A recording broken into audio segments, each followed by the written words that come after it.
Here, as always, renegade, we're not afraid. I am here with the with the finance spokesperson, Julian Robinson. How you doing, sir? Blessings, we and Lord. So, man, big up to the people listening online as well. Yes, man. People, Rattigan soon come on back. Yeah, him just have a little difficulty that's lagging on, so him soon come on back. So we see the people that jump on a lot. All right. Few days ago, we have the Minister of Finance on. And I asked him some question, but sometimes them beat around the bush. So I figured out you're the best person for answer these questions for us. Right? And I want Rattigan to come on back, because we have a couple of the questions we were asked the minister, and him giving me a rundown and the economy and what the government doing, the lowest employment for 10 years. Him say I think something like 6%, anything like that. That is correct, but I just want to qualify that. I'd say two things about that. There are a number of people, so it's the lowest unemployment ratio that we have had. But I want to qualify it by saying there are a number of people who have opted out of the workforce. So they're not looking for jobs anymore. And then you have a large segment of that working class, which is working poor. So what do I mean by that? I mean people who got a job 5 days a week, they're probably on minimum wage or not much higher, and they can't get out of poverty. So let's say somebody, a helper, is earning $9,000 minimum wage. When you take her bus fare to get to work, the money to send her children to school, she just can't make it. $9,000 can't add up. And she may have one or two kids. So if you look at the unemployment rate, yes, it is true. It is the lowest. But it doesn't reflect the reality of what the Jamaican people are facing out there. Right, look at us. Welcome, Brad. Yes, Matty. Yeah. Yeah. Have you ever, yeah, you're up. But I'm gonna tell you, it's like, yes, you're up. All right. So we just ask the spokesperson and finance about the lowest, But tell me something. I'm going to play a clip right here to come, right? Yeah. Play a clip about this. You say it is true, right? But a lot of people hungry and things. May I play this clip? I'm going to play this clip. Watch this. What's a reporter? Not my say. Because you say a paper me I get it out. See there? Look on this now. Report. 2 million Jamaicans can't afford healthy food. See there? And this is July 2022. Yeah? Healthy food. I'm not talking about chicken back and rice now. Each morning, Ivan Ferran, household worker from Rose Hill in Summerfield, Clarendon, use 1 pack of chocolate mix to make tea for herself, her husband, and her twin boys. She forced to stretch the mixture by adding sugar, milk, and water because they can't afford the optimal portion of 4-pack of chocolate-based product.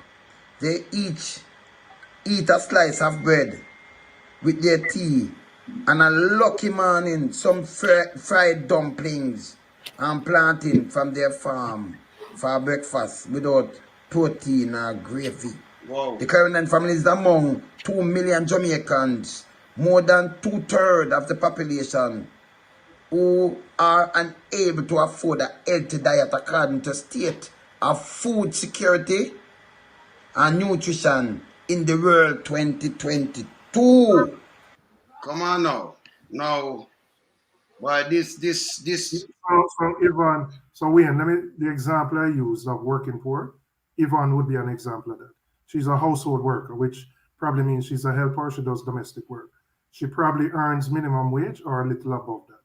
So when you work out the cost of taking bus or taxi to work, right? Let's say she earns $9,000-$10,000 a week.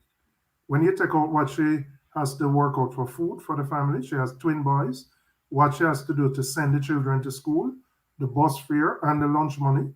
You don't reach books yet for the kids. You don't reach other expenses that she would have. She just can't make it. So Yvonne, that example represents a significant number of Jamaicans. As it said, 2 million. So when you say you have the lowest unemployment ever, it is true.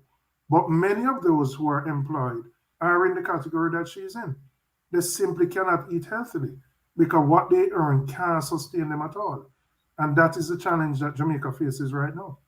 So And that mean the government boasting on the lowest employment. It don't even carry water. It's not even a bucket for carry water. I feel proud of them. So the reality is that when you look at what I call the macro numbers, you look at employment, you look at the growth numbers, you look at our debt to GDP, all of those things look good, right?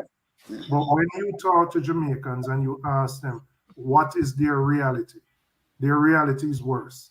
Like Yvonne, they can't afford to eat healthily. They can't afford to send their children to school. Worse, if she gets sick and have to go to the hospital, she's going to have to wait a long time to get health care, if she gets it at all. You have a public transportation system which is in the worst shape it has been, because JUTC has probably half the capacity that it needs to have. So when you deal with the daily experience of Jamaicans, it is very different from the rosy picture that the government wants to paint. Because we around here, in the diaspora, we deal with reality, We don't deal with some painting picture. Rattigan? Yes. Mr. Opposition Spokesperson on Finance. Good evening to you, sir. Good evening, Rattigan. Man in the wilderness, the wind. Yes. Renegade unafraid. Good evening. And good evening to your listening audience and your viewing audience as well.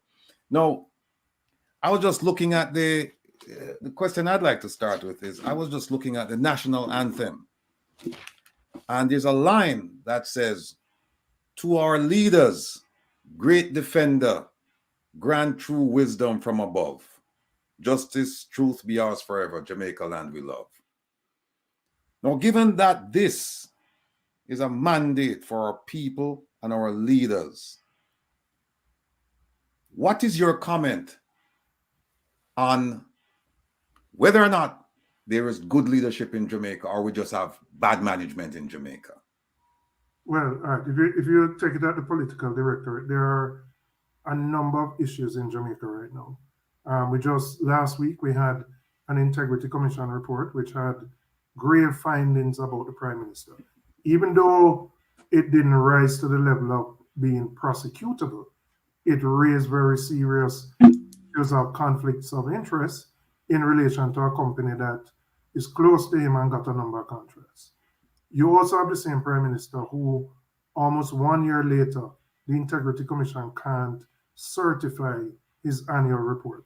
And just for your listeners, every year, every parliamentarian, government official has to report on your assets, liabilities, income, etc.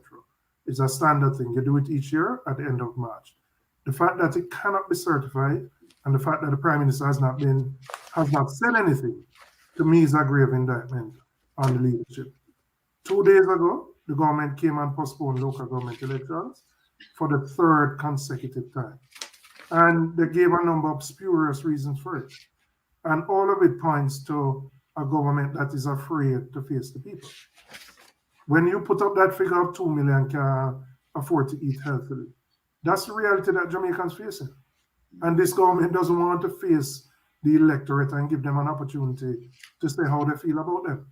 So to answer your question, I'm not going to say everything is bad about Jamaica. No, there are some good things, but I do think we have a deficit with the current leadership right now. Okay. Now, you give me a reason to segue to the Integrity Commission, because you just mentioned it, right? And you just made a statement. You said what the report or the contents of the report did not rise. It did not rise to the level of being prosecutable. Well, let me just add something to that. It did rise to the level of being prosecutable. The corruptions prosecutor said, she said there isn't enough evidence to pursue some of the claims, but she said there's one claim that there is enough evidence there, but that she wasn't going to pursue it because of the delay, abuse of process. Abuse of process. Right. No, here's the thing that I'd like to point out. It's not necessarily a question, but it's something I'd like to point out to the listening audience. And maybe you're aware of it, Mr. Robinson. If you're not, then you will be. I went through the Integrity Commission Act of 2017 with a fine-tooth comb. And here is what it says. It says that, you know, you have basically three components within the Integrity Commission. You have the complaint component, you have the investigative component, and you have the prosecution component. Now, the way it works is you file a complaint, it gets referred to the investigators, they investigate it, and they're going to come up with one of two findings: enough evidence for a referral for prosecution, or no. Now, I'll skip through some of the details, and I'll just get to this particular point that I want to emphasize. It says here that the director, and let me just give anybody who wants to read along. It's section 34, page 25. It says, without prejudice to the provisions of subsection 1A. 1A refers to section 94 of the Constitution, and 94 says the DPP are the real boss when it comes to prosecuting cases in Jamaica. So it says, listen, the Integrity Commission prosecutor, she's subordinate to the DPP. And here's what it says further. It says, the Director of Corruption Prosecution may, acting on his, it should be her as well, on his own volition, or upon the request of the Commission, request an opinion from the Director of Public Prosecutions as to whether or not to initiate criminal proceedings in respect of any matter that has been referred to him under this act or any other enactment or on a point of law. So when this says, people, in layman's terms, it's saying that, listen, the Commission could have said, DPP, we want you to take a look at this. Or the prosecutor, the corruptions prosecutor, could have said, DPP, I want to tread carefully here. And so because of the significance of this case, I want you as the big boss of prosecution to take a look at this. Based on what we know right now, no one did. No one did. And the way it's written in the act, at this point, although the prosecutor, the corruptions prosecutor, has declined to prosecute, the Commission can still go to the DPP and say to the DPP, we want you to take a look at this, because here's what it says. It says, where a difference of opinion exists between the DPP and the Director of Public Prosecutions in relation to a matter referred to the Director of Public Prosecutions pursuant to subsection 4, and section 4 is where the Commission can refer it. The opinion of the DPP shall prevail and shall be binding. I said I wasn't going to ask you a question, but I lied. I'm going to ask you a question. Will the opposition pursue this in light of everything that's going on? And ask the Commission, not the prosecutor, but ask the Commission to make a referral to the DPP for a second opinion. I can't give you a definitive answer. That's something I would have to consult with my colleagues on, right, in the party to determine it. What I would say, the Director of Corruption Prosecution is, in a sense, works independently. However, I would think in a case like this, she would seek, even just advisorily, the opinion of some of the commissioners. Now, I say that because you have two commissioners who are retired judges. One was the former president of the Court of Appeal. One is a retired Supreme Court judge. I believe their knowledge and experience would be beneficial to the Director of Corruption Prosecution in her determining whether she thinks this is something that is prosecutable. Now, I don't know whether they did or not. I don't know. But as I said, I'd need to consult with my colleagues and make a determination about whether it is something we would pursue further. I mean, make a follow up something though. Richard Azan did Bill. I mean, he went through the council, who said they never have the money to build 10 stall. And I see when the government now was then opposition, they make a big fuss. I see them he have to resign. I see the Prime Minister says a dark day in Jamaica. And you know, you hold people accountable. And I see the Prime Minister now say people bad mind and thing. It show me how this is more than a dark in Jamaica. Because there's a lot of hypocrisy. Hypocrisy not just from the government, but many of the, if you want to call them, the civil society people, because Richard was crucified for something that he got no personal benefit from it. It was clear what he was doing was to benefit others in the market. At best, you might say it may have been a procedural or administrative breach, but there was no personal gain in it at all. And he was crucified. Not just the current government, but many people in civil society came down hard on him. Now, many of those people are quiet now, and it's a very unfortunate double standard that exists. That what one set of rules apply in one case, and a different set of rules apply in a different case. And unfortunately, Richard was, as I said, forced to resign when, on the surface, he didn't do anything that enriched himself, but may have been administratively a breach. Totally different from this. Ratty? Yeah. Let me just, Mr. Opposition spokesman, let me just take you back to the Integrity Commission Act of 2017, because I love to read and I love to analyze. Section 34 again, it says that the Director of Corruption Prosecution shall, and it enumerates a list of things that that person is responsible for. And one of them, it says, is provide legal advice to the Commission on matters concerning acts of corruption and offenses committed under this act. So the question, it's not for you. The question I would like to ask the Integrity Commission is, did they meet with this person and discuss this before it was submitted and tabled before the Parliament? Because clearly, if they had met and talked about it, the debacle that ensued would not have occurred. Second point, this idea that, yes, I can prosecute you based on the evidence I have.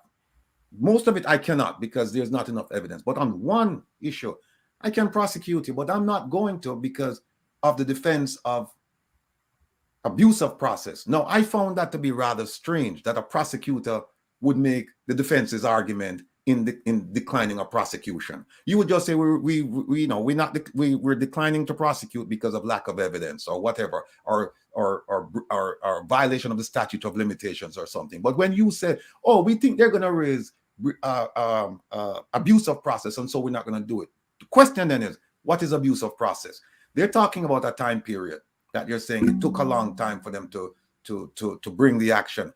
Now, when you read this Integrity Commission Act of 2017, there is no time constraints in it about when you can start how long it takes to complete the investigation, when must you submit it to the commission, when must it be submitted to the corruptions prosecutor, when must it be submitted to Parliament. There is no time period. So if you're going to blame anybody, blame Parliament. They're the ones who drafted this thing and should have put the time constraints in there, and they didn't. No.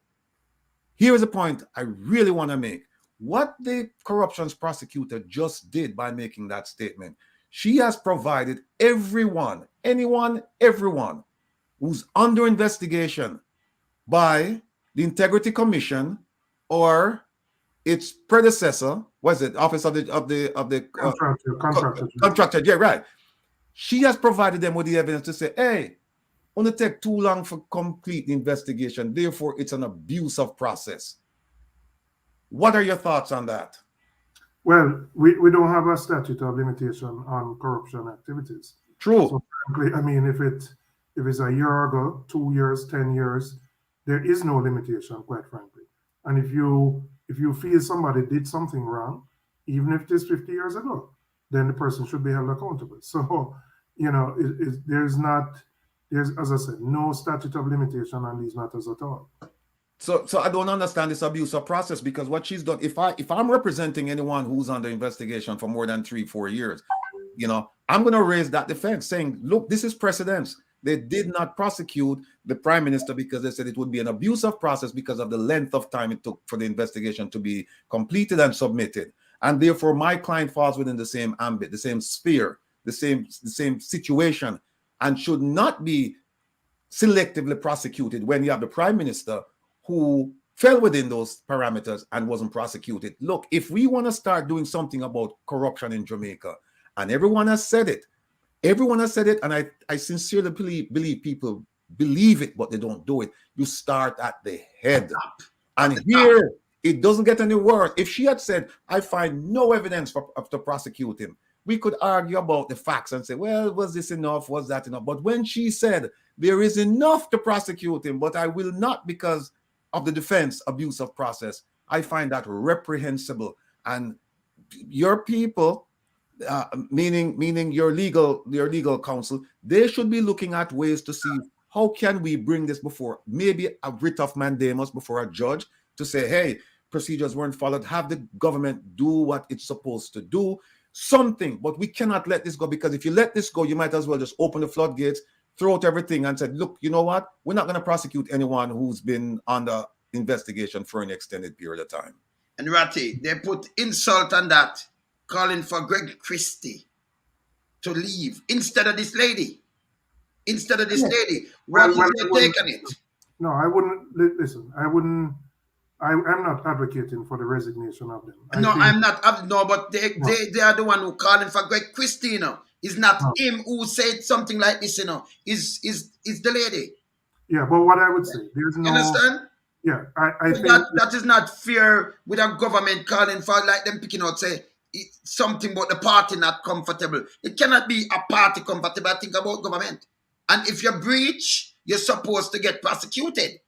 So what I would say on this issue, yes, there have been attacks on the Integrity Commission.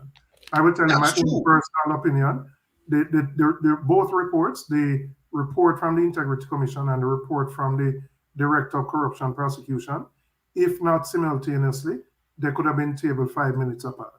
And I think that's a mistake the Integrity Commission made. However, having made that mistake, I don't believe there's a basis to call for their resignation.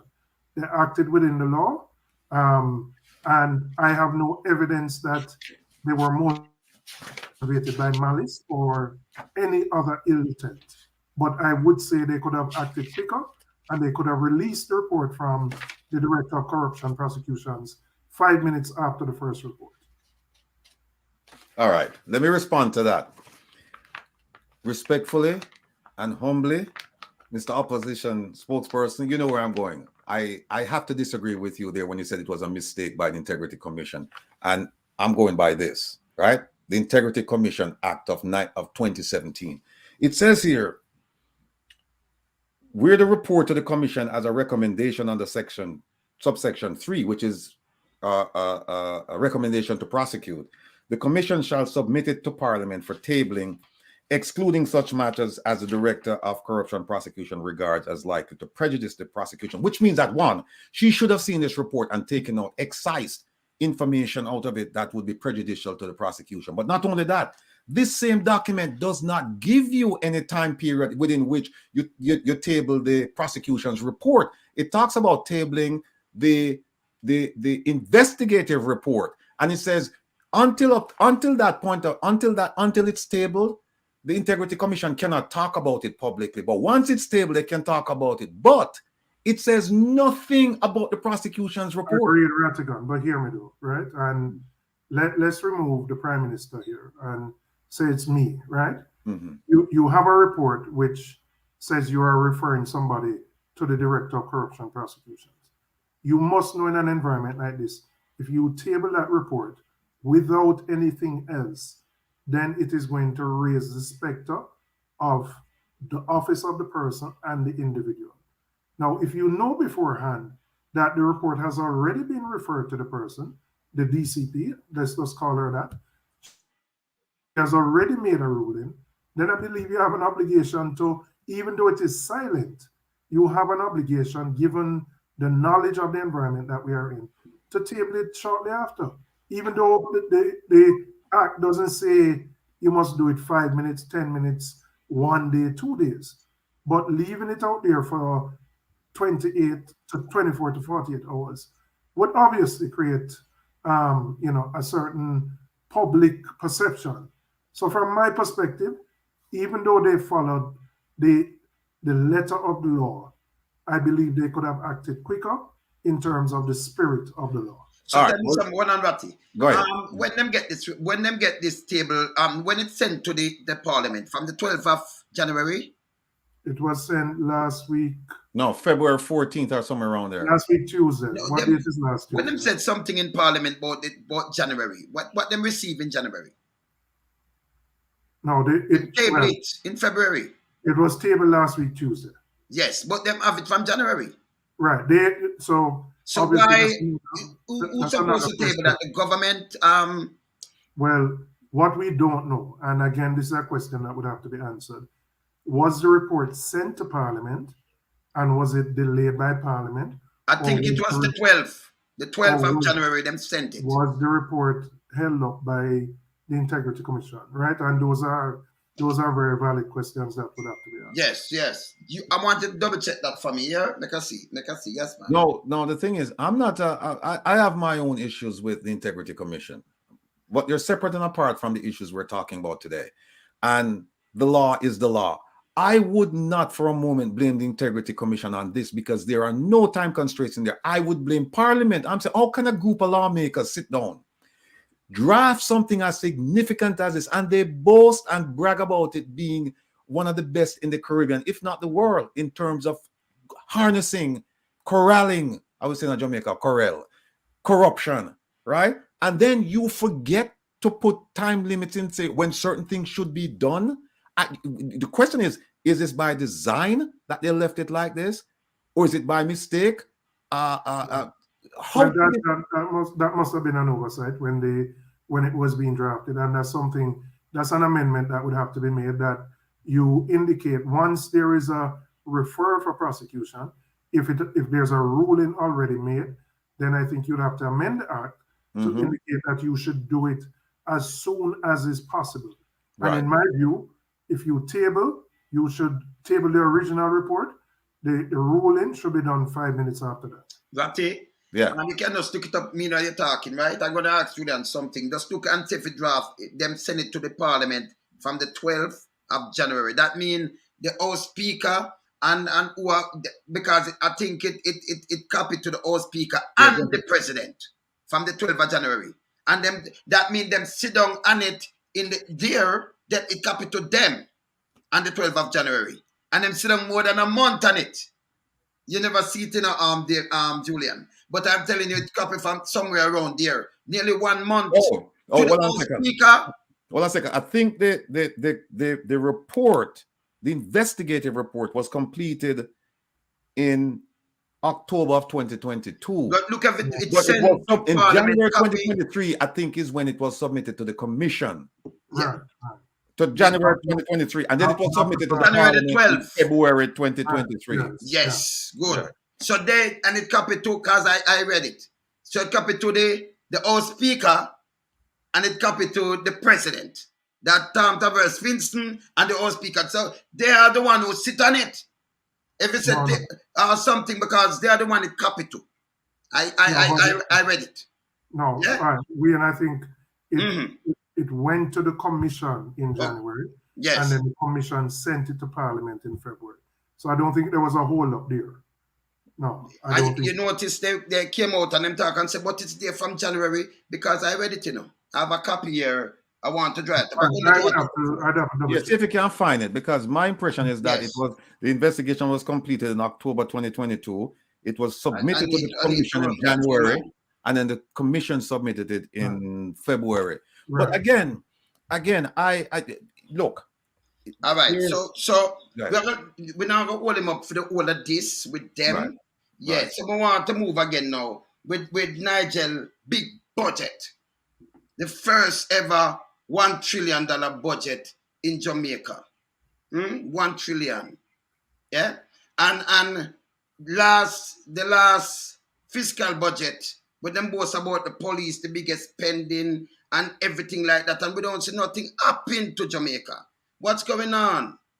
So yes, we have the first $1 trillion budget, and I don't know if it's something to boast about, because again, when you look at how is that budget going to impact those 2 million people who you just pointed out, who cannot afford to eat healthily every day?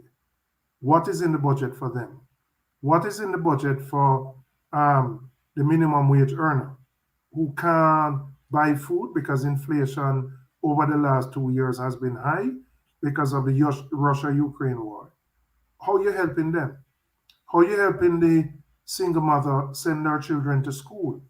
Because you have to give that child at least $500 a day for lunch money and bus fare. One patty is $260. If you add a box juice, is another $100. So even if the child just eat one patty and a box juice, that's $360. And if you have to take the bus or taxi, that's the $500 a day. So the question is, while we boast about how well we are doing as a country, how are we helping those people on the margins? What is in it for them? And the reality is, Jamaica has become more unequal since COVID. Yes, there are people who are doing very well, but the vast majority of people are not. Cost of living has gone up. Gas prices have gone up. So they are just trying to eke out a living every day. So that's really the question the budget must answer. How will the lives of the average Jamaican be improved after this budget is tabled and passed? All right, so we talk to the finance minister. He also mentioned about part to get more people and part. But, Ratty, on a serious note, for our country moving forward, and, a finance minister saying more people can get on part, it really hurt my heart, because part is a thing where you don't want to get on. By the way, any rich people in Jamaica and them kids on part? You wouldn't qualify. So you wouldn't qualify. No, because they have certain criteria. They will look at your income, they look at where you're housing, they look at all of those factors. And I would tell you, as an MP, it is very difficult to get people on path. Very, very difficult. I mean, I've sent a number of people who go down to the path office, they're interviewed. I know they're genuinely in need, but when they go through the criteria, they can't meet it. Can't meet it. We have a lot of Jamaicans who are poor, who are struggling, but they can't get on path. And what's the money? What's the money like on path to help these people? It like? It varies. So you have for children who are at school, where they will give you a lunch subsidy.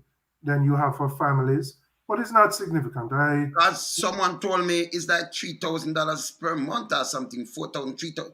I mean, what that can do. It's not very high. It's not very high. You can't survive on that. That means we don't want two people on part. We want a government to grow people and get them off part then. One of the big failures of this government is the Heart Trust NTA, which is really the agency that is supposed to be preparing the workforce for jobs and work opportunities. And unfortunately, because of a set of, I would say, just bad management and internal issues, they really haven't delivered on the mandate at all.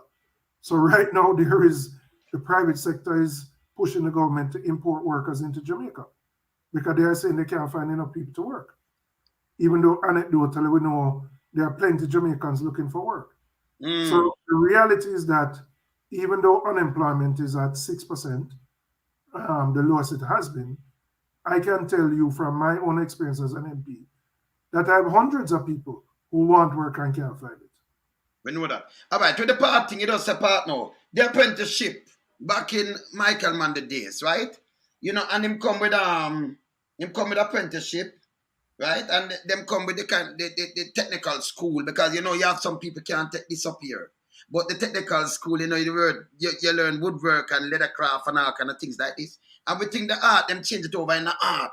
Use the apprenticeship, change over and say art. But now, for getting art, people have to have some subject for the grade 9 and thing. No, you don't have to have subjects. You don't have to have any qualifications. They will do, if you have grade 9, you would get in automatically. But even if you don't have it, they'll do what they call a diagnostic test, where they do, basically to check whether you're literate or numerate. And then based on that, you may go into a remedial program. But HEART is available for everybody. The problem is I don't think HEART has been efficient or aggressive enough in going after what I would call unattached young people, the people who end up both as perpetrators and victims of violence. And providing more opportunities for them to get into skills training. We need to reintroduce a national youth service where everybody at age 18, if you're not in school or working, you should be mandated to go learn a skill and learn not just a technical skill, but learn social skills. Learn how to dress properly. Learn how to say good morning and good evening. Learn how to carry yourself, manners, and those things. I believe that is absolutely necessary where Jamaica is right now. Yes, Amrati? Yes, sir. Star Position spokesman, let me just be absolutely clear about certain things. And this is not so much for you, but for the listening audience. I, Wilfred Rattigan, I'm not about politics and party. I'm about people, process, and production. And what do I mean by that? Once the elections are over, as far as I'm concerned, I'm speaking only for me. Once the elections are over and we have, whether it's 10% of the voting population who elected the party or the person, I don't care. Once we have an elected government, we as Jamaicans have an absolute right to support that government and to support that prime minister so that the success can be translated to success for all Jamaicans, because a rising tide lifts all ships. So, having said that as my preamble, the question I want to ask you is this. We have one government at a time, and that government now is the GLP. And they've been doing things economically that a lot of Jamaicans disagree with. Now, instead of pointing out their deficiencies and said, well, they're not doing that, that. What I want to ask you is this. And I know that this is probably not politically correct for you, because what happens is that, this is just, again, my opinion, we tend to hold back solutions and say, we're not going to give it to them, because if they give it to them and they run with it, then they'll retain power. I'm not saying you, I'm just saying it's a general feeling. But I know you're not that kind of person. So I'm going to ask you now, what suggestions would you give the government to make things right for the Jamaican population? All right. So, and let me be clear. We have outlined these things in budget presentations in the past. The budget debate will start in 2 weeks. And again, we're not just going to be critical, we're going to recommend. So first thing, you have to address the level of poverty that exists. A country can't grow if you have 2 million people who can't eat food every day or can't feed themselves, right? You have to address the causes of crime, not just try to increase the sentences for murder. That's on the back end. But why do we have such a high crime rate? What is attracting young men into gangs? When you have young men at 15 and 16 who leave high school, who are not literate or numerate, they become recruits for gangs. How are we going to cut off that flow? How are we going to ensure that we improve our education system so that after 10 years, every Jamaican student can read and write and has a skill that they can use in the workplace? So when you ask what would we do differently, yeah, we're committed to being fiscally responsible, but we have different priorities. We have a priority of reforming our education system, because right now we have an apartheid system. If you get into one of the good high schools, you're good. But if you get into one of the not so good, then dog name is supper. It shouldn't be so, right? How are we going to ensure that heart plays the role it does to ensure that Jamaicans can get jobs and we do have to import labor? How are we going to ensure that unattached young people have an opportunity to improve and grow themselves? What investments are we going to make? For example, we're going to a drought now. We're in February and there's a drought. What investments are we going to make to allow small farmers to have access to irrigation? If you read the paper earlier this week, farmers have to be abandoning the farms because there's no water. How are we going to provide funding for small and medium-sized enterprises who need access to financing to grow their businesses? What are the new industries that we are going to target and look for foreign investment in, or local? Whether it's in the logistics centered economy, whether it is in health tourism. So when you ask me, yes, we are going to put on the table the things that we believe should be done differently. And we're not just critiquing for critiquing's sake. We have ideas on how we believe the economy can grow faster. Because what has happened, we have recovered from COVID, but once we have gotten back to pre-COVID levels, our growth is going to stabilize at 1 to 2%. That can lift Jamaica out of poverty. Okay. So we have ideas, we have shared them, and we are going to continue to share them. All right. Here's what. Let me just. And this is not my area, right? Yeah, let me just be careful about that. But let me just tell you what I just heard from you. I asked you, what exactly would you tell the government in order so that it can improve the lot of the Jamaican population, right? Mm-hmm. And you said, well, we have shared this before in budget presentations, and we've done this and we've done that. And then you listed poverty, causes of crime, education, all good things. But here's what I heard from you. I heard you say, what? What will be done about this? I heard you say, how? How do we get funding for this and that? I didn't hear you say, well, we're going to, they should tweak this here. They should invest this. They should get money from this source. I'm talking about something granular. And the reason why I'm saying that is because I'm from Waterhouse, and I represent, unofficially, I represent the people, let me say, from Writer. So in fact, this street, I look like my street. And so what you just said, it doesn't resonate with them, because they're saying, no, tell me exactly. Just don't tell me the how, why, what, where, when, who. Just tell me, said, this is what we need to be done. We need to take money from here. And all right. So let me be specific. Okay. We recommended last time that the government reduces what it is spending to pay down the debt and to use some of that, in some of these social programs. Infrastructure, yes. Right? Yeah. No, we were specific. So we said investment in helping people just manage every day, because people just cannot afford to manage every day. And that feeds into the crime, because people are on the edge. If you can't eat, you're going to start to hustle. Hustle turn to scamming. Scamming turn to robbery. So we said, take a percentage of what you would use to pay down the debt. We never say you must stop paying down the debt. So let me be clear. We're saying you can slow the pace of that debt repayment and use some of those things to deal with the social issues you're facing. Because there's no point in, yes, reducing your debt is important, but if the rest of the country ain't surviving, then there's no point. So we have been specific in where we believe the money can be found to do some of these things. So it hasn't just been a pie in the sky kind of unrealistic thing. No. We've been specific. One quick follow-up. Yes. Just that specific recommendation, doesn't that come with consequence? And I'm asking this, I don't know the answer. Right. Doesn't that come with consequences if you decide not to pay down the debt? Remember I said, it's not that you're not going to pay it down. No, you reduce it. Reduce the pay. Right, so I'm saying, aren't they? Yeah, but you have to go to your partners and say it. In the same way, for example, right now, there is a wage to GDP ratio of 9%, set by the IMF and other partners. The government decided, which we support, to have a compensation review, where you're reviewing the entire public service. That has pushed the wage to GDP ratio up to 11%, 11.5%. So you're breaching that. But you have a good reason to do it, because you have to reform the public sector.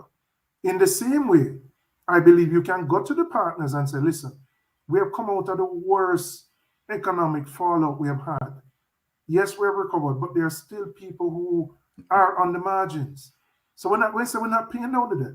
We're saying we're going to reduce the pace at which we pay it down, because we have to take care of some of those people who are struggling. But how you reduce the pace when they just went back to the IMF and borrow more money? No, because you remember. So that what the government did there, which we didn't have an objection to, the IMF had a facility that they could draw down on, which afforded them access to cheaper money than what you would have to get on the capital markets, meaning if you're going to raise the money privately. So in essence, the government had debt that was maturing. Instead of rolling it over at a higher interest rate, you can access the IMF money at a lower rate. So overall, you benefit. So we don't have the issue with that specifically, no. So what I'm saying now, why the government take out the PMI, where, help, conflict resolution and all these kind of things. And say them don't have no money, but you're still spending 176 billion. Say them a fight crime and upgrade thing. And now them charging people higher price now for about car, this and that, and them are use it fix. I just read it yesterday. I read it yesterday. Well, let me tell you,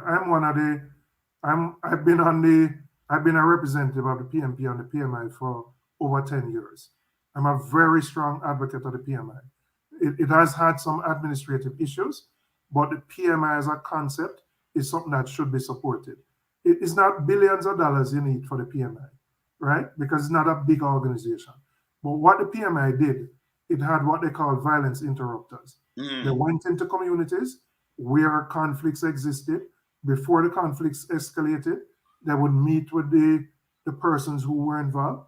They sought to bring about peace, and they were very successful. Now, the problem with measuring the success of the PMI is very difficult to measure lives that are saved. Meaning, if they did not intervene, more people would have been killed. But how do you measure that? And so there's been some skepticism about the effectiveness of PMI. But in my view, you ask me what we would do differently, we would support a PMI type organization because there are too many conflicts that escalate into all-out gang war over what you might call very simple and innocuous reasons, right? A man believes, say, you're preem or you diss him, over a simple thing. And that end up in a war between two set of youth in a community and people dead. So PMI as an institution must be funded. And it don't take a whole lot of money to fund it. All right. So all right. So we're going to follow up that. In 2014, without the Zozo, the state of emergency and everything, your party was in power. And you get, the murder was, 2014 was 1,005 murders. And, you all kind of complain and what have you from the then opposition. Now, the opposition party turned the government, and now them put in everything, spend $100 billion instead of we fix infrastructure. And we get last year 1,498 murders. Remember, your party didn't power. Never have nothing like this and have it 1,005. What different? You'd have given some advice. So let me tell you first of all. The first big mistake this government made when they took over, mobility is a critical component of policing, right? The ability of police presence. Once you have police presence in communities and you can saturate communities, there's a significant drop in the level of criminality. The government decided, for reasons that they only know, that they were going to import used cars. They said that they felt they could get more used cars and blah, blah, blah. That was from 2016 to about 2019. Up to now, those cars haven't been delivered. And I'll tell you, that set back the police significantly. Now, moving forward, the government has taken this approach that the only way you can fight crime is through suppression. And by suppression, I mean this thing about states of emergencies and ZOSOs. We don't have a problem with the ZOSOs. But the states of emergencies, the approach that was taken initially, you're looking for 10 youth in a community, but you scrape up 100, right? Now, what happens to the other 90 who are, quote unquote, not bad men?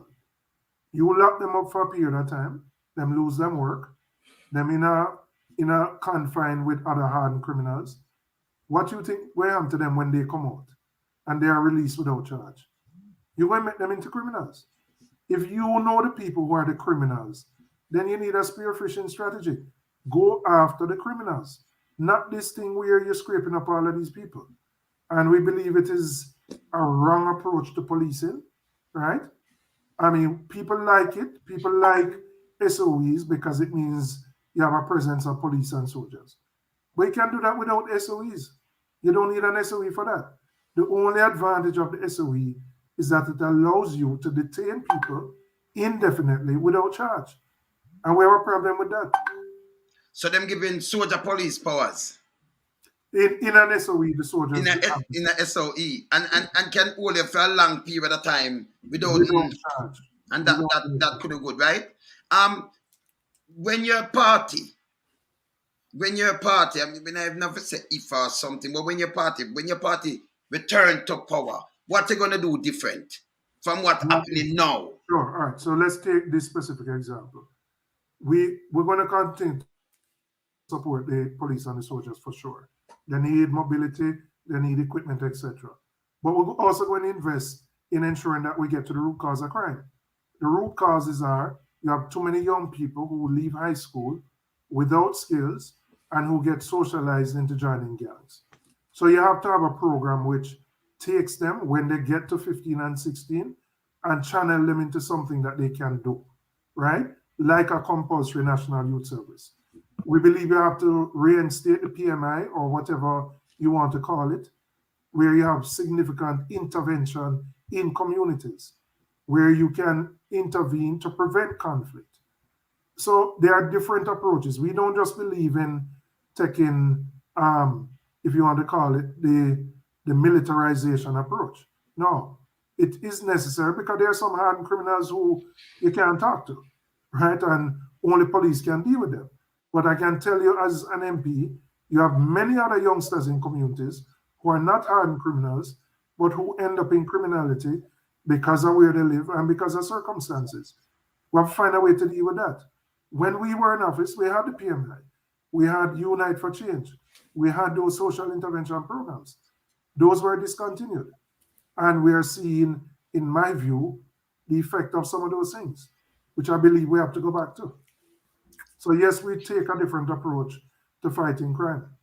I think in Augustown too, you'd have an MP in Augustown. What's his name again? Andre Hilton. Hilton. Who I think the PM them work there and them get something like 1 murders or 0 murders one after time. Correct. And that's the effect of when you have sustained intervention in a community and where you can reduce those conflicts. Now, the reality is that you're still going to have hardened criminals in a community, and only the police can deal with some of those. So we're not saying that social intervention can work for everybody, no. But my experience in the communities that I represent is that very often the hardened criminals represent a small minority within the community, but they recruit. The gang is recruited from the other youths who are unattached, unemployed, and then they become part of the gang. You need to cut off that stream of people who view this as some way of a livelihood or what they're going to do in life. You have to cut that off. All right, we can do more. This is a big question now. Back in the 70s, Michael Manley did have the land lease program and the crash program. Some of the things to help poor people, right? And the housing trust, you know, it help a lot of poor people and things. I say everything does come and change now because it's towards bill, we can't sell, we call it a white elephant with housing trust money. What when your party formed the next government, what are you going to do back for the people, especially the farmers and all these people? You're going to go back to the land lease program instead of calling them squatters? Because I don't believe in squatters, you know. You can't ban in our country and people call you squatters, you know. It's wrong. So land reform is probably the biggest issue, or the lack of formalization of land is probably the biggest issue affecting Jamaicans. You have 800,000 people who live on properties for which they have no title. So you have to have comprehensive land reform that you can get titles into the hands of people. And what does that do? When people own something, they treat it better. When they own something, they can go to a bank and use it as collateral to borrow money to do other things. And it gives people a sense of pride in where they live. So it's a big deal that we have to address. On the issue of NHT, I think NHT has to refocus on getting starter units in the range of $10 million. Meaning, you need to get developers who can build 500 or 1,000 units that somebody can start with, maybe at 10 million or under. And then in most cases, once they start there, they're going to grow. They're going to build on top of it or build beside it, right? The problem is housing is unaffordable for the majority of Jamaicans right now. The units that are being built are 1 bedroom, 30 million, 2 bedroom, 40 million. It's only 1% of Jamaicans can afford that. And so the NHG has to be more aggressive, in my view, in building at the lower end for the working class people, who are the biggest contributors to the NHG. Okay. And so we need more of that focus. Okay, Rattigan. Yes, sir. Mr. Opposition Spokesman, let's swim out in the deep. You mentioned, and I'm going to go back to enhanced security measures. I know this is not your area of expertise, but you did start to discuss it. So let's walk down that road, or let's swim out in the deep. Mm-hmm. You said that, well, first, let me ask this. Have you ever voted for a state of emergency between 2017 and now? We have. Yes. No, you. I'm asking you. Yes, I have. Yeah. All right. Can you just explain to the people why? And here's why before you answer. Because the opposition party took a stand in 2020 that they would not support a state of emergency, and for a variety of reasons. So, and I understand that there was dissension in the ranks at some point, because some people said yes, it was a good thing. Some people said no. Can you offer your explanation to the public as to why you supported it and now you don't? All right. So at the time, let me start off by saying we have always had reservations about it as a party. We felt there was a period where we felt the government had no other option at the time, and we said we would not stand in their way of implementing a state of emergency. This would have been prior to 2020. And the reason is you need a 2/3 majority in the House to pass it. Since 2020, they have their 2/3 majority without us. So they don't need the opposition support. So we took up a position from 2017 to 2020 that even though we didn't believe this was the ideal or necessarily the right approach, we felt the government had limited options. And as such, while we raised the reservations, we said we would give them the support for them to do it. After 2020, yes, there was a change in leadership and a perspective that was different, because what we saw was the SOEs became routine. It was no longer used in exceptional circumstances. It became the first port of call, which we believe is wrong. That's not what it was designed for. It's not designed for routine policing. You have other things you can use. You can cordon and curfew. You can search. You can lock down communities. You can restrict movement. But the SOEs are not designed to be your first source. Why? Because if you use it as your first source, what will be your last resort? You have no last resort. And unfortunately, what we have seen is the government wants to have SOEs almost indefinitely. And we can't support that. We can support a case where there's a flare-up, you're trying to bring it under control, you implement that. But not to have something that rolls for months and months and years, no. So, yes, we have supported it in the past, but opposition, we're not going to support it again under these circumstances.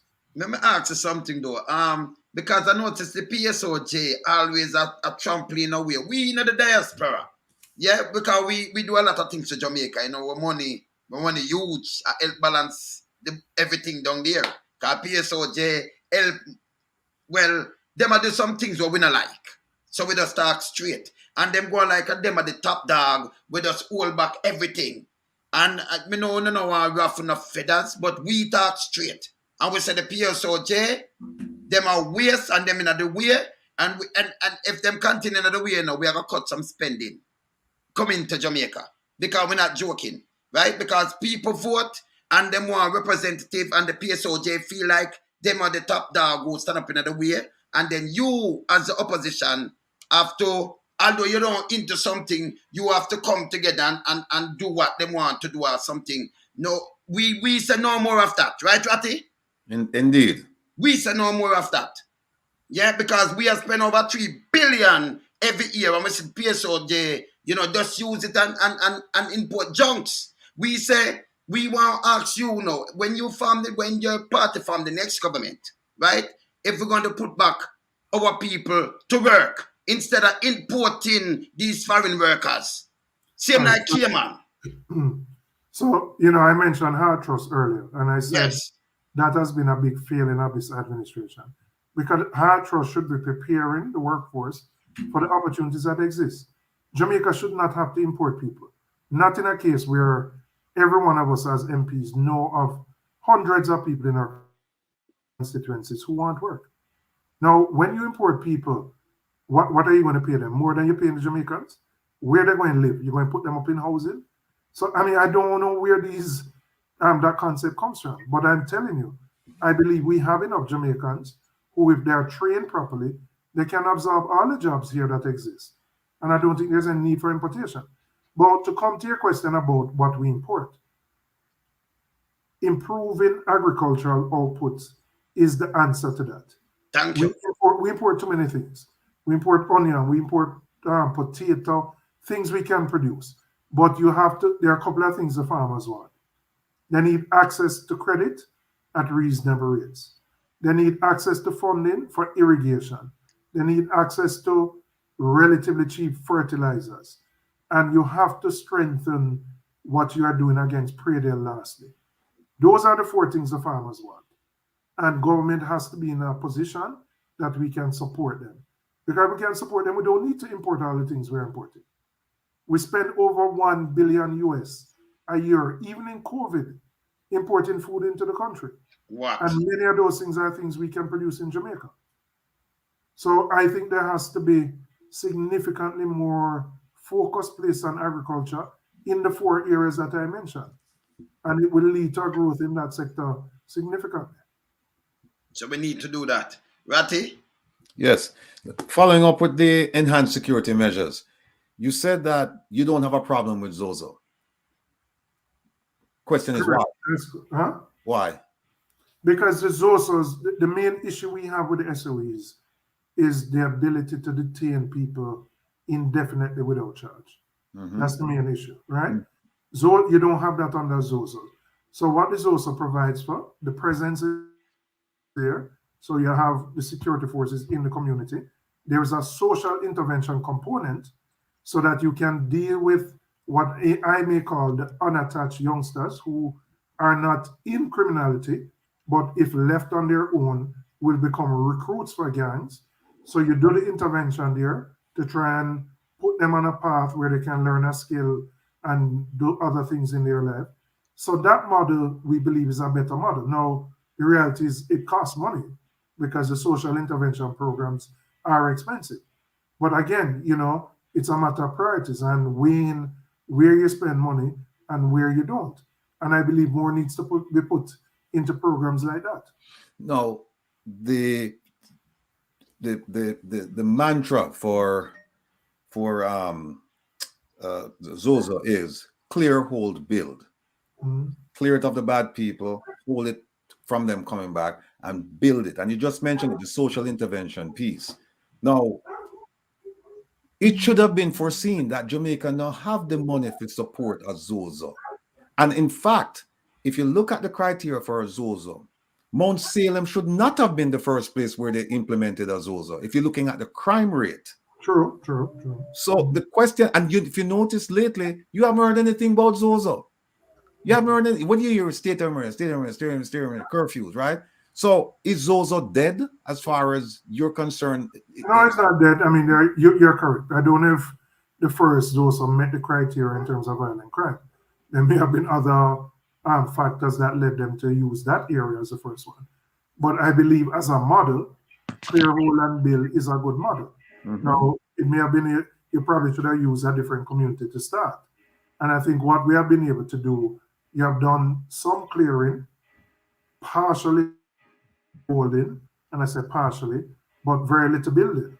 And the problem is when you don't do the building and you only clear and partially hold, the people come back and start create the problem again.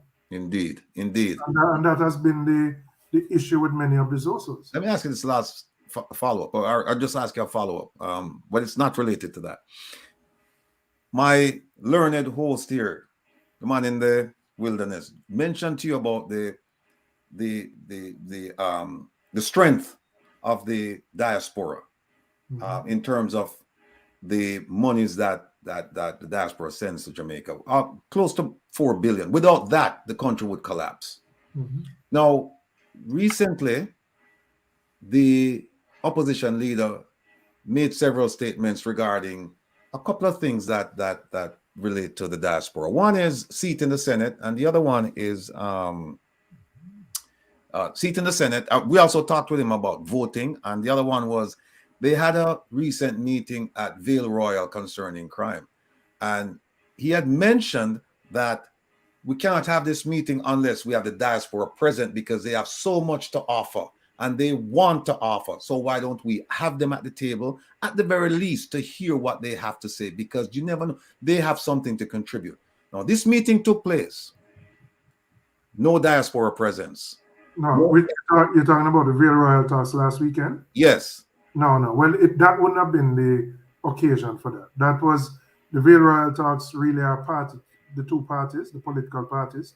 In this case, most of the issues related to the constitutional reform process, because there was a standstill where we had to name our members because we were seeking clarity on where the government was going with constitutional reform. So that wouldn't have been the occasion. But there is, I believe, a need to hear from the diaspora.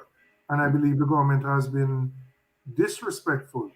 And I remember Horace Chan saying, him not really want to hear from what the diaspora has to say. What? Like, there are people like you, there are many others who have worked. Lots of people. Lots of people. No, that's you, right? Who have worked in law enforcement all across the world. Right. We should be hearing from you. So will this meeting, in your estimation, will this meeting go forward if the government says, we don't want the diaspora involved? Well, all right. So there's another institution to address crime, which is CMOC, right? The Crime Management Oversight Committee, which the JCC, Jamaica Chamber of Commerce, leads, right? And I believe that would be the appropriate forum for the diaspora to be invited to make a presentation on how you see the issues of crime. What are your proposals to solve it? It would be more that opportunity rather than the Vale Royal talks, which really are the two political parties. Well, let me ask you this. That can still exist. The CMOC you just mentioned, aren't they the ones along with the opposition, the government, private sector, faith-based organizations, non-NGOs, aren't they the ones who came up with the consensus on crime in 2020? Yes. Right. Now let's talk about consensus on crime. They came up with, for the first time, because the government does not have a crime plan, and the government has said it. I don't know why people can't get it, wrap their head around it. There is no crime plan. There's something called a national security plan, and it's translated into something called Plan Secure Jamaica, which is a national security plan, and that includes components of a crime plan. The reason why there's no crime plan, I believe, is because when you do a crime plan, you have to have a plan that's annual. It has to be measurable, attainable, reasonable, and it has to be announced so that people understand the role that they play in it. So there's no crime plan, so to speak, as we know a crime plan. There's a national security plan.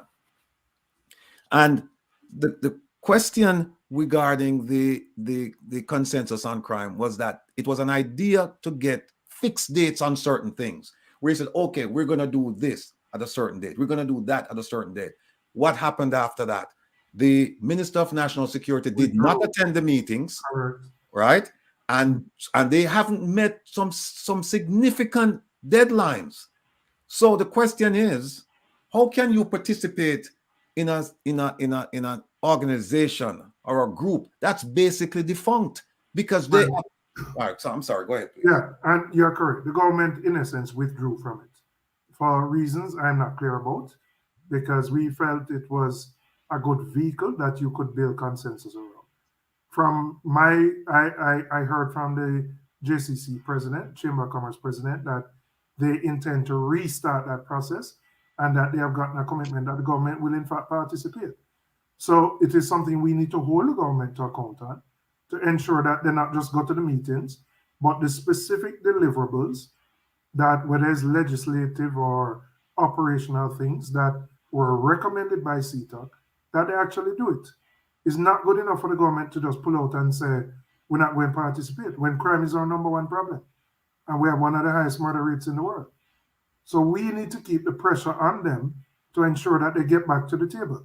Because CMOC was designed primarily for this reason, to build consensus on crime. And we have been always willing, able, and we have always been at the table. It's a government that has not come to the table. They cannot go forward with it, because here's why. In the consensus on crime, it has deliverables and dates. And politically, it's suicidal for them to, at least this is what I'm thinking, they're thinking why they haven't participated. Once you put down a date and you say, we're going to reduce, for example, just for example, for the sake of this discussion, we're going to reduce violent crime by 10%. And then at the end of the year, there's no reduction, it's actually gone up. No, that's a beating stick for the opposition to use against them. And so what they do, they don't put on, that's why they don't have a crime plan with dates. And they were forced to do this consensus on crime, and then they backed away from it. So the question from the diaspora perspective, and actually it's a personal perspective, and I'm speaking on behalf of all of my law enforcement brethren and sisters in the diaspora, how could you expect us to participate in something where the government has shown a disdain for, they haven't met the deadlines, they don't attend the meetings? Then what is our purpose of participating in that when there's no true, real, lasting effect from our participation? And what I would say, Rattigan, is that everything I've heard, we have been very disappointed at the approach the government has taken on this issue. Very disappointed. The CMOC people equally have been disappointed. And I believe pressure has to be brought to the government to participate, to come to the table. And the deliverables, as I understand it, are not so much, I know you're just using an example, but there are a lot of legislative deliverables, amendments to particular acts that are needed to strengthen the capacity of the police to prosecute crimes. There's for example, the unexplained wealth order as something that, those are recommendations. So, I don't think our government needs to be afraid of being held accountable, because that's what the government is there for. You should put something on paper, say this is what you plan to do, and it flows from there. So we will continue to agitate for them to come back to the table. And I believe civil society needs to do so as well, so that they can come back to the table. All right. I'm going to play a video clip, right? Because, Ratty, you just bring up the government afraid of something because, them don't come with a plan, them afraid of thing. But remember, this is a government who always promise a lot of things, but none fulfill. Nothing at all, them fulfill all now. Watch this clip. Okay. I'm going to ask them and some other things after I play the clip, right? Just watch this clip. 100 days. Watch this clip, Damien. Julian, sorry. Yes. Within our first 100 days of government, we will start the legislative process to fix the date for general elections in Jamaica. So no government will be able to come and make false promises and hide the truth and tell you half-truths and trick you into voting for them, and then when them win, them throw on poison for you. 100 days for fixed election date, still I wait for the promise to fulfill. One broken promise after another. Laughable, as we say. None of your promise not fulfill yet, bossy. So we there are wait. Within the first 100 days of our government, we will start the legislative process to institute impeachment proceedings in Parliament. This will add another layer of protection of the Parliament to ensure that only members of unquestioned integrity sit in the Parliament. All ministers under the new Jamaica Labour Party government will be given a job letter. That job letter has a timeline of 2 years and 6 months with key performance targets which are agreed upon by the cabinet, focused on two things: economic growth and job creation. Andrew, you need to do what you said from 2016. You say you're going to put it on paper.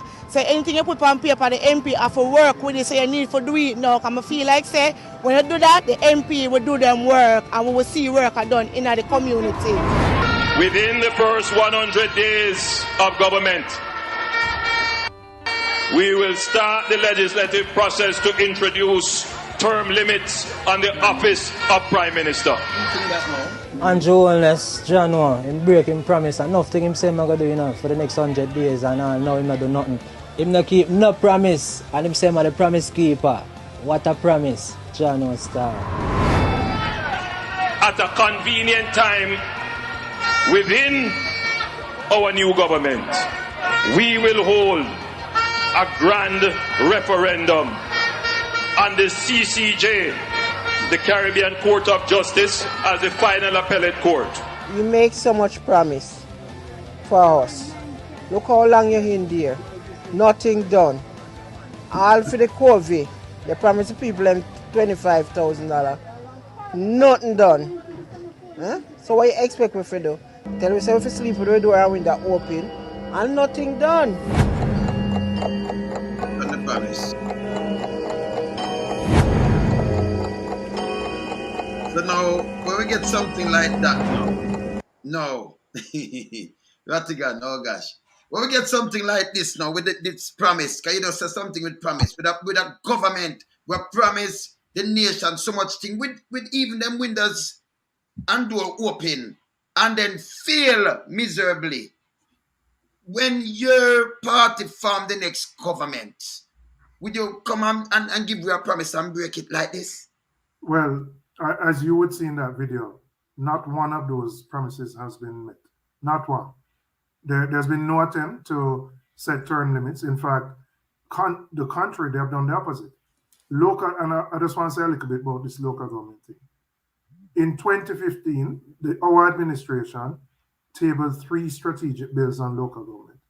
One of them called for a fixed period for a local government election to be called every 4 years on the 4th anniversary of the last election. It wasn't a fixed date, but a fixed period. That was tabled in 2016. The government has come 3 times and postponed it. So the reason that was done is we knew that in the past, both administrations have postponed local government elections, but we wanted to end that process. So we had that fixed period of election. So instead of fixed dates of election, they've done the opposite. Not one of the things that the Prime Minister committed to in that video has been done. Not one. The impeachment bill, they haven't done anything. The opposition leader tabled a private member's motion. It hasn't been heard yet. They haven't supported it. There's been no job letters from government ministers. Nothing.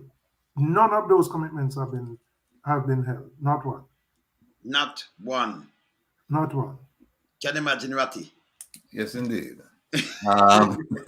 Listen here, Mr. Opposition's spokesperson. That video was powerful, to say the least. And let me just go down the things that the Prime Minister promised to do within the first 100 days. But let me start with, preface the whole thing with this. And every Jamaican knows this. A promise is a comfort to a fool. And there's another saying, fool me once, shame on me. Or shame on you. Yeah, fool me once, shame on you. Fool me twice, shame on me. The question is, will they be fooled a second time? Because well, I hope not. Yeah, I hope not. Our people can see, recognize that they've been given a 649, exactly. And they put their faith in people who can hold their word and who will deliver on what they said they're going to deliver. No. Let me turn your attention to this. A few months ago, the Prime Minister was here along with the police commissioner to meet with, allegedly, FBI, DEA, ATF, law enforcement officials, along with Department of State officials. And he happened to have a town hall meeting through the auspices of the Jamaican ambassador to the United States, Audrey Marks. And at that event, he was asked the specific question about term limits as a promise that he made in 2016. And here Here's his remark. I'm going to paraphrase. He said, in 2016, the idea of term limits for the office of the Prime Minister was on the JLP manifesto. But it was not on, it didn't say remove, he said it was not on the manifesto for 2020. And I mean, it's recorded. He said that. So the question then is, well, that was a trick. Yeah. Why was it important to be on the manifesto for 2016, but not important to be on 2020? And if you didn't do it in the first 100 days, because they're going to say COVID, blah, blah, blah. Okay. But from 2016 to 2020, that's 4 years. So if you couldn't do it the first 100 days, why didn't you come out to the public and say, listen, I promised you this. I can't. And see, that's the hallmark of a true leader. When you know you can't do something, you come and be honest with the people. And you say, listen, I promised you this for 100 days. I won't be able to do it, but I will be able to do it before the next manifesto. He didn't do it. He did not do it. So all of these promises. Oh, here's another one that we didn't mention. And this was the Governor General in his throne speech said it, that they would introduce legislation to remove the Queen as head of state. Where is that?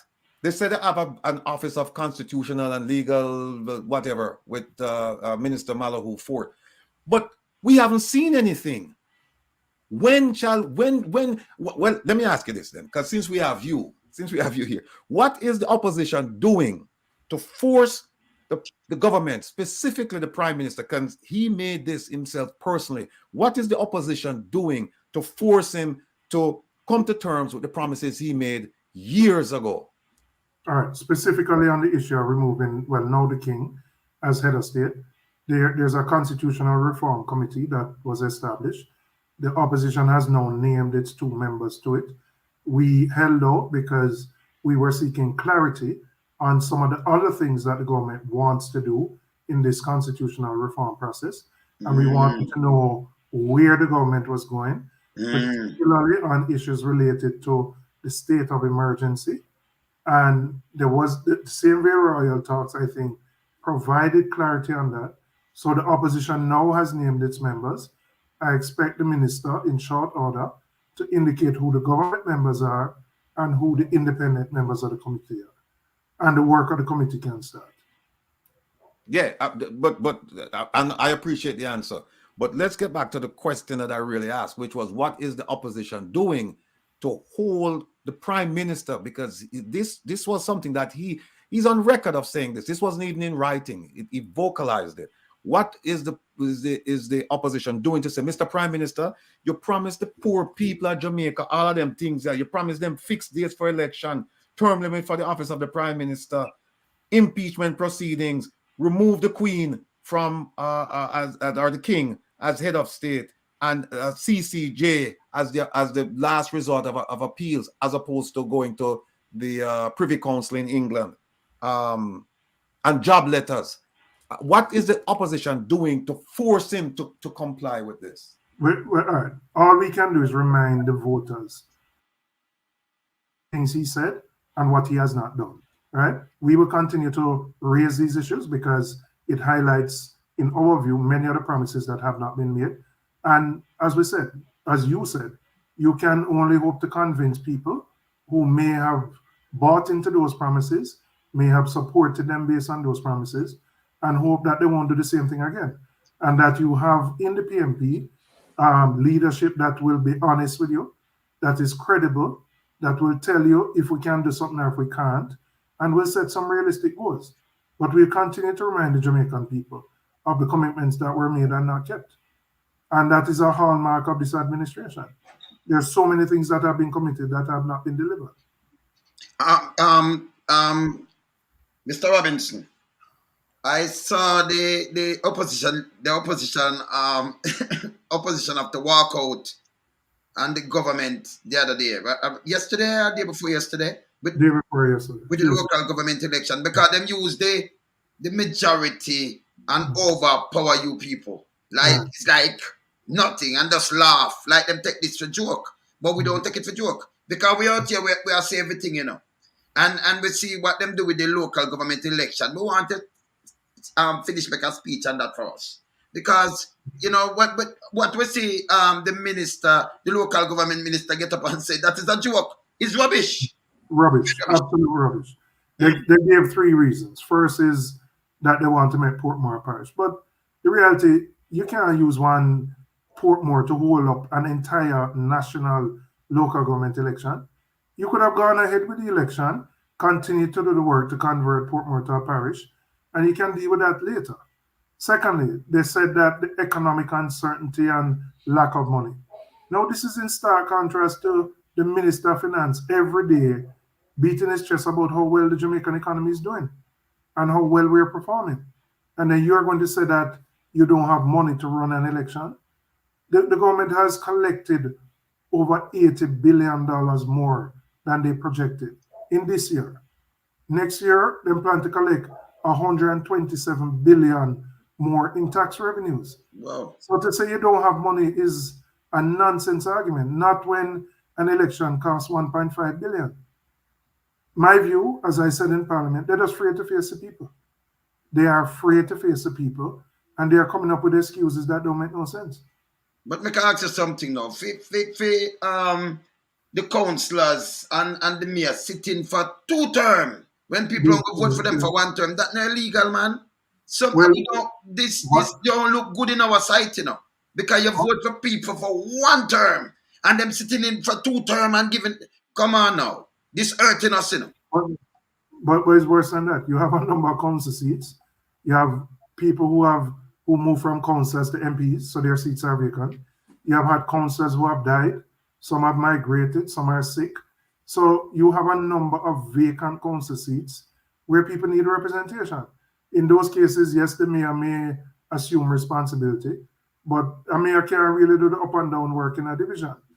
So there's an imperative to give the people their voice and allow them to vote for who they want to vote for. But this government is deadly afraid of going to the people. I'm going to just ask you something and then Kevin Rattigan. The people, them are ball out, you know, because you have a lot of people here, right? In Jamaica, depends on remittance. And I noticed the Minister of Finance, them put in so much red tape. Remember, you know, if you have a small percentage of people doing scamming, you can't have a country put in red tape for all these people who have them grandmother and other people sick who depend on the little remittance money and them turning it back. $100, $50 turning back. And though the money good for the economy same way. You know, you're sending for your grandmother 5 years, 10 years, and them turning it back. Now, you know, the opposition are needed to speak out on this. And when you form the next government, you people need to move a lot of red tapes, do you know? Because the people must suffer because of these red tapes. There's an issue, Wayne. There's an issue with a lot of the scammers are using remittance companies to send back money. Yes, and they would send, let's say, $100 in my name, $100 in Mary's name, $100 in Susie's name. So it appears as if each of those persons is coming for an individual transaction. But when you add it up, it may be $5,000 being spent. Now, I think you can pick up the profile of who the scammers are and treat them differently from who is a genuine person who every month is sending $100 or $200 back to a family member. I think it is, you know, law enforcement and internal security in financial institutions can see patterns and patterns of behavior.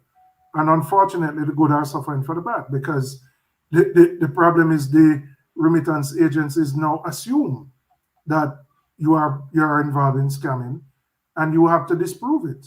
So they put you through a whole heap of bureaucracy just to collect $100. I make I tell you something up here now. We have identity theft, but we don't go through that. Somebody used my credit card the other day somewhere down in the state or something. And I just call them, bam, bam, I get back my money and I'm good. Them just send me a different card. Right? So we don't go through that. Them cannot afford to, you know, continue to put in these people through that. Because scammer really, you know what? Ears on the ground. Right? I'm going to share something with you. When these scammers moving, a lot of big people, the big neck guys moving with scammers because scammers, them get 1/3 of what them scamming. Them carrying in the cash. They have the business carrying in cash. Man, I get $1 million, $500,000, not the $50 and the $100 as them feel. So this is the problem to me. Because $100, you don't take how much years to buy them big car for much millions and them thing there. You understand? Them are picking the wrong set of people. Yeah. I'm telling him that. Yeah, the government will do something better than that. Yeah, I mean, all that it's run by private sector companies. They are trying to manage their risks with their international partners, and in many cases, the banks have relationships with correspondent banks in the US, and some of those relationships are threatened by the very scamming. But I do believe they can, you look at patterns of behavior and make a better determination around who are genuine customers, who are sending money to family and friends versus those who are involved in illegal activity. Okay. And as I said, sadly, I think the good is suffering for the bad in this case. Okay. Ratty, we see what we wrap up because we're an hour and a half, but make it two thing and Sir Robinson, let's talk about voter apathy. Approximately 37% of the eligible voters in Jamaica voted in this government, right? Which is a very low number. Part of that is because people just feel disenchanted about the whole thing. What do you say to those disenchanted voters to win them back, to come to the polls, and not only come to the polls, but to come and vote for your party? Well, first, we will outline how we plan to tackle the big issues facing the country. The big ones related to crime, the big ones related to the state of our economy to ensure that there's more inclusion, the big ones related to transformation and education to make sure children get the same opportunities regardless of the school they go to. And we are going to be honest about where we are as a country. We believe in being upfront with the Jamaican people. We're not promising the moon and the stars because we know we're not going to tell people you can sleep. If we came in, you can sleep with your windows and doors open. No, because it will take time to deal with the crime monster.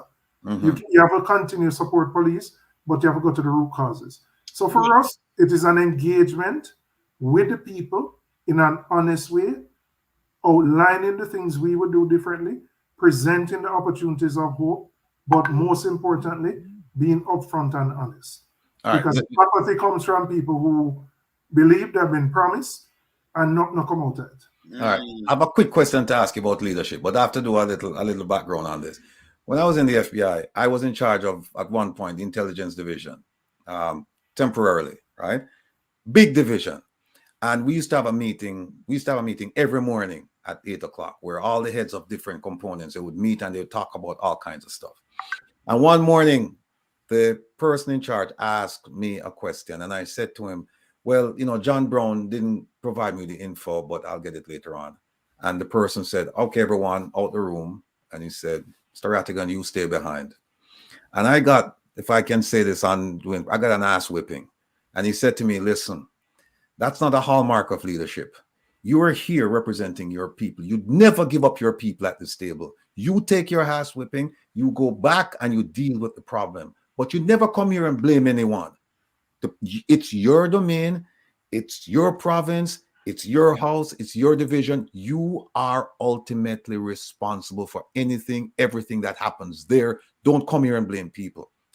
All right. Now I said that to say this. What I find is that we don't have leaders in Jamaica. We have managers, and they're very poor managers at best. And we can name the ministries, but I'll give you one example because time is at a premium. The minister of, and I've mentioned it a couple of days ago when we had another discussion. The Minister of Health, he was asked about the deplorable conditions existing at the various hospitals in the country.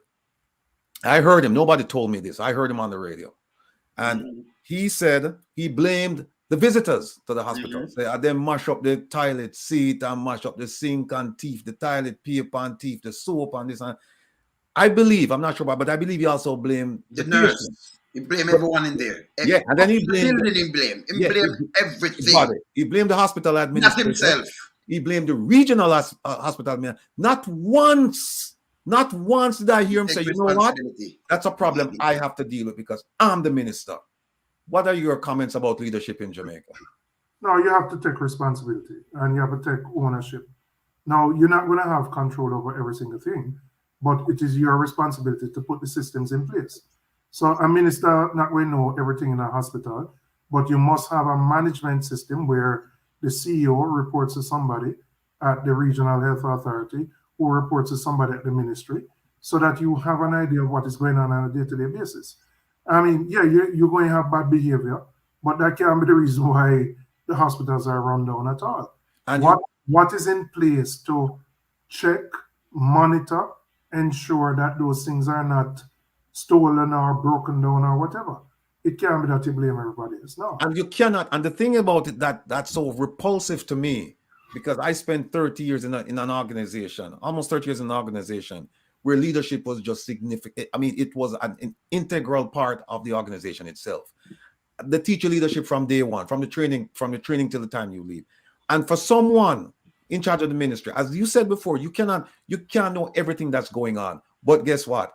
You take blame for everything that's going on, because as one of my leaders told me, he said, when there is glory, it is shared. You don't even participate in it. It's your team. And when there is blame, it's you and you alone. So I'll leave you with that, sir. All right. The last thing now, because we're going to wrap up now. Someone asked you about the needs, because they're not in this thing where the government spending this crazy amount of money. I was against that too, because the story where the Prime Minister come with the needs don't make any sense, because him go back now and use the same TRN. And from you using the TRN number, that means you're using everything from the TRN. Why spending billions and still allocate more billions we could have spent in get us to uplift the place and needs? And telling us, say needs, it's going to make a new this and that, and it's going to do this. And make I tell you something though, before you answer. You have to have your passport, because I'm telling you, you're going to need just one ID. You have to have your voter's ID for vote. You have to have your passport for fly. You have to have your driver's license, because you can't come a foreign and rent car with needs and drive. So you understand? So you have to need those IDs. There's the next ID in your pocket. What to say about the needs and the waste of money with needs? All right. So let me start, because I took, on behalf of the PMP, I took the government to court on one. In the first version of NIDS, because in the first version of NIDS, they were collecting a whole heap of information. It was going to be mandatory, and we felt, one, the amount of information they were collecting was too much and intrusive, and we felt it shouldn't be mandatory. Let me state, we support the concept of having a national ID.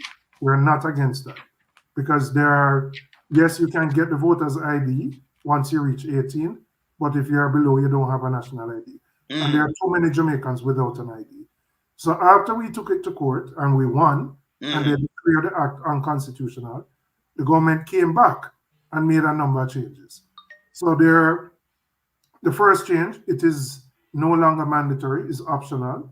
So you choose whether you sign up for it. Second, the level of information that they're seeking has been reduced significantly. So based on the new needs, we said, all right, we would support it. And so now we did say we felt there was a cheaper way to implement it, which was to utilize the EOJ infrastructure, because the EOJ already produces IDs for people who are 18 years and over, and they have a very good system to utilize that. The government decided to go on its own, and NIDS is going to be separate, right? But they're using the TRN. Yeah, they're going to use the 9-digit number. So tell me now, if you're using the same 9-digit where I have or you have already with all these information, then why it cost so much money? Why? No, so I mean, there's more information than the TRN. You know them going to gather otherwise. Fingerprint and I don't want nothing to give them a fingerprint or nothing like. Well, me not part of the system, so me all right. But I would say this weird. It's important for Jamaicans to have an ID. There are too many Jamaicans who, some of them can't afford passport and them no want to travel. Not everybody have a driver's license. Some people choose to have a voter's ID, some don't. Some of them no want to get called to jury service, so them no want to be on the voters list. So it is important to have a national ID, and we are supportive of the principle of an. Well, with national ID, but we never forgot so far to spend so much money. What we do first, when you're building you have a third world country, right? And you build up. Me that said, we could start fix the infrastructure, start take care of the problem, and then you build out. But them just go to everything else Build prison, build that, but no, nothing for, create employment, nothing for the unattached youths, nothing for, I can't believe it. Country can't run like that. It And, just can't. and I think that's the issue with this government. If you look at the macro picture, you can say we have done very well at the macro level. But when you get to the level of how people are living, it's a very different picture. And that's where I believe they have fell down. And that's what a PMP government would do differently. Let me ask focus on the creative industries. Get our musicians, artists, all of these people. Help the farmers like them. Provide support with funding. Let me ask one quick question, and I'm circling back to the Integrity Commission and the role of the DPP. Someone in the chat, and Marcia Hammond, she mentioned, she said, can you find out if the DPP is acting illegally in her capacity, seeing that her extension was not gazetted as is required by the Constitution? No, let me just say this, and I'll ask your opinion on this. It says here in the Constitution, Section 96, it says the Governor General, acting on the recommendation of the Prime Minister, after consultation with the leader of the opposition, may permit a Director of Public Prosecution who has attained the age of 60 years to continue in office until he has attained such later age, not exceeding 65. Now, she was granted an extension in 2000 for 3 years, which will expire, I think, in October of this year. Now, there's a critical part here. It says that all of this extension must occur before the DPP reaches the age of 60. So the question we have to ask is whether or not she was 60 when this extension was granted. Because if she was not 60, based on this Constitution, she is illegally in place. Now, Ratty, she wasn't. She would be 16 in the September, but this I think was the July. Oh, they granted her the extension in July. Yeah, but I think so. But she would be 60 in September. So I don't know if when them asked, yes. But now what we're finding out now is that there's a movement afoot then to add another 2 years because she has to go at 65. And we're hearing that the Prime Minister and the government, they're trying to extend it to 65 so that she have another 2 years. So the question is, could it be? That's why we haven't heard from her regarding the non-performer. All right, excuse me, Mr. Robinson. Let me just tell you something again. It's a rhetorical question, by the way, Me Mr. and Robinson. you know, we're on the same page. Rebel without a cars, rebel with a big cars. Because we're not there without a cars, we're there with a big cars. And the man in the wilderness. Listen, we're against the DPP. Because the DPP, we have Patrick Bailey and we have so much case. We have the education minister and all these things are dragging foot. So the DPP is there like just a stone wall for the government and we don't know that. We want real people doing real work. You understand? Yes, Mr. Robinson, you're taking it. I've heard what Mr. Wildman has said, and the Minister of Legal and Constitutional Affairs said something different. I don't know the details to say whether they followed the Constitution in doing so. I would hope they did, given that all the legal minds that would have been available to the government at the time to grant that extension. I would say as a general principle, I don't like rolling extensions. I think, part of leadership is to build successors and to ensure that you have people who can take over from you if you have to go. That's a hallmark of leadership. And, I think, the DPP's office has competent professionals, and you have to give. You may not see somebody now as a leader, but you provide the mentorship, you provide the exposure for that person to become the leader. And I think there are competent people who could play the role. And so, as a general principle, same with term limits, I'm very skeptical about the extensions and keep giving extensions. Well, you know what? You just mentioned about that they have legal minds surrounding them. I question some of them, their ability, because if you go back and you look at the Firearms Act of 2022, they mention in there that the minister can give you what do you call that? We're turning the weapons that period there.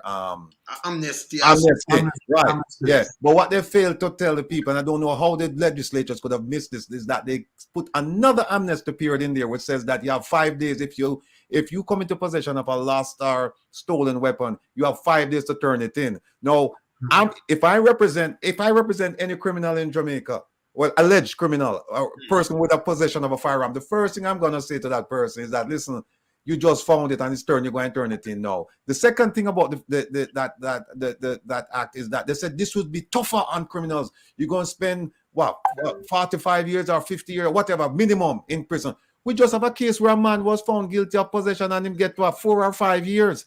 Right. Because, I pointed this out to people. I said to them, listen, the problem with that is it depends on the court where the action is being brought. If it's the resident magistrate's court or it's a circuit court, because both of them have jurisdiction over possession of illegal firearms.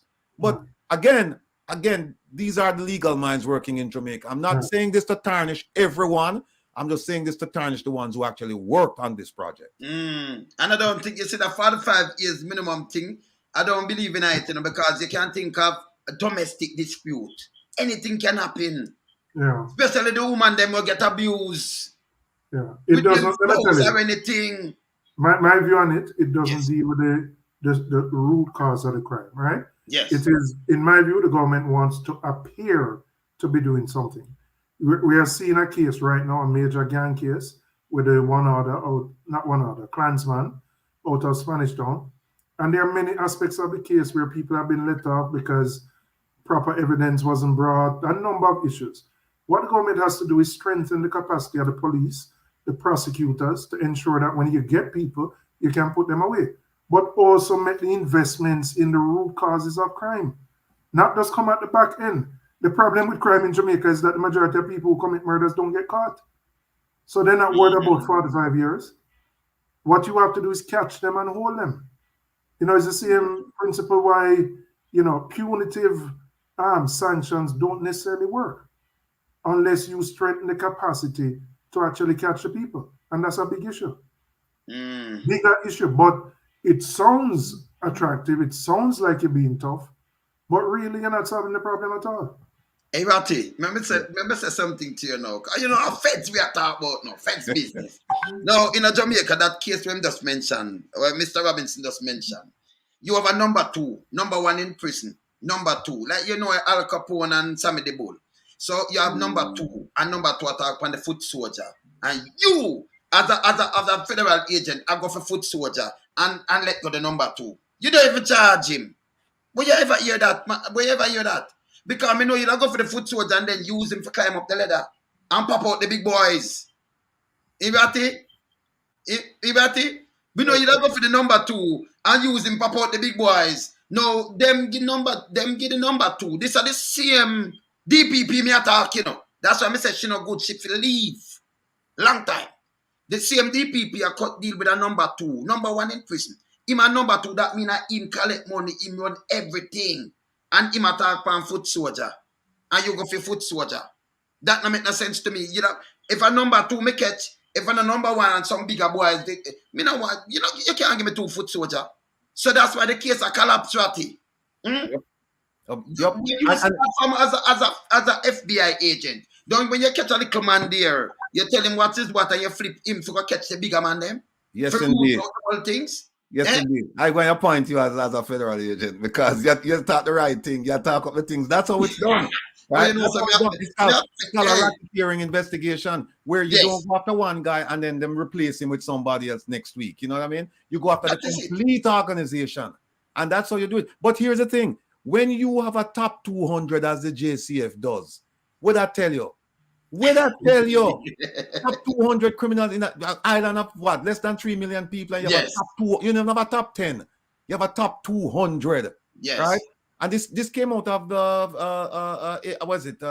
Mr. Fitzbailey's office, right? You have a top 200. That's utter nonsense. Look, as far as law enforcement is concerned, Jamaica is a laughing stock. And when Jamaica stands up and says, "Oh, we're sending people to Guyana to help them train their police force," we look and we laugh. We say, but Jamaica need training itself. What must I go train at? So if Guyana in a need a training from Jamaica, then you can just imagine what Guyana is like. Because look, the first thing is you must dance at home before you dance abroad. Yes. And you have to take that lag out of your eye before you can think about somebody. And this are the same government who want to send our soldier and police to 80. Right. So 150 dangerous gang where the police over the further. It's terrible. So when them tell me, when people tell me, say, well, look, you know, in America you have this crime problem, and in Central America and South America, I tell them, say, I don't want to hear that. If the conversation is a comparison between Jamaica and the rest of the Caribbean or whatever, I'm fine with that. But if we're going to talk about crime in Jamaica, let's deal with it in isolation. Because if me there, so like I said a couple nights ago, if me there, so me hungry, and you tell me about a man who in another country hungry, how does that solve my hunger problem? Well, that's why we elected you. We elected you to deal with these problems. Don't tell me about how somebody not dealing with the problem in their country. Tell me what you're doing to deal with the problem in my country. I know you. All right. Thanks, Mr. Julian Robinson. Yeah. Thank you, Wayne. Thank you, Rattigan, and it's a pleasure to be on your program. All right. Yes, come back real soon. Come back real soon. Man. All right. Just want to hold them same way and hold them to account, because we like when the opposition strong and knock it on them, because you know we have to represent the people. We represent the people. We're the opposition too, you know. Yeah, man. The real blood, and the man. Yeah, man. The renegade when afraid. All right. Respect. Bless up. Cool.